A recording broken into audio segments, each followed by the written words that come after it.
ena velika hvala vsem volivkam in volivcem, da so vzeli to sporočilo za res. So vzeli za res sporočilo, da se referenduma udeležijo. Da se ga udeležijo tudi tisti, ki ga v resnici sploh niso hoteli. Ampak da se ga tisti, ki ga niso hoteli, udeležijo v čim večjem številu, pridejo in jasno dajo svoje sporočilo politiki. Politika ni izvoljena na nobeni strani za to, da ovira in blokira delo države. Ampak da ima politika en sam cilj, in to je, da dela v korist ljudi. Vseh državljank in državljanov.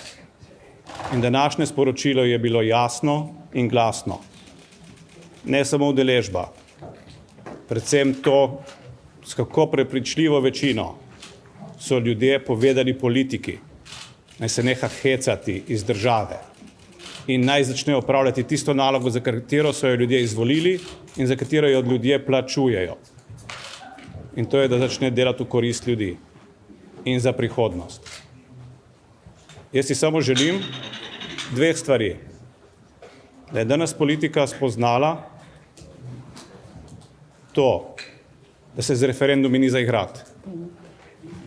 In da referendum niso priročno orodje za izživljanje političnih frustracij zaradi porazov, ampak so referendumi najvišja oblika demokracije, na kateri ljudje povejo politikom, kaj si o njih mislijo.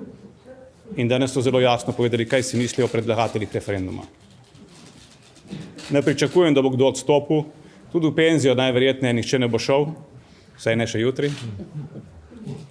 Pričakujem pa, da bojo politiki vzeli za res in ne bodo na teh treh zakonih, ki imajo tako jasno voljo ljudi, vlekli potez samo z namenom, da to voljo ponovno zaustavijo.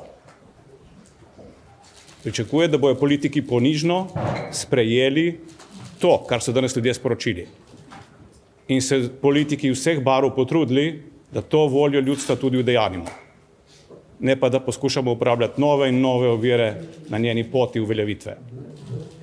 Če bomo pri tem uspešni, verjamem, da bomo vsi skupaj pokazali zrelost, verjamem, da bomo vsi skupaj od jutri naprej živeli v boljši Sloveniji. In to je tisti cilj, zaradi katerega smo tudi vsi mi v politiki. In verjamem, da od jutri naprej se nam bo pridružil še kdo iz opozicije ali pa drugega političnega pola. Ravno zaradi tega jasnega sporočila ljudi. Začnimo delati za prihodnost. Skupaj. Srečna Slovenija.